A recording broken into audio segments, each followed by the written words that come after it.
Come back, guys. Today I'll be making Jamaican curry goat. Man, now before we go any further, hit that subscribe button if you've been liking all these videos I've been posting.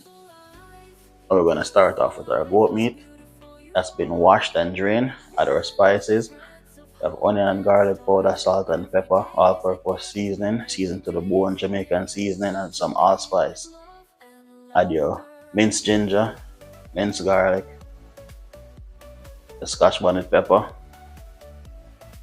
Now rub all those spices into the meat. Be careful if you're using your bare hands, don't touch your face. Use a glove. Now, once that all been mixed, marinate the meat overnight or at least 2 hours. Once the meat has been marinated, get your pot, get it hot. I like to use coconut oil. You can use whatever oil of your choosing.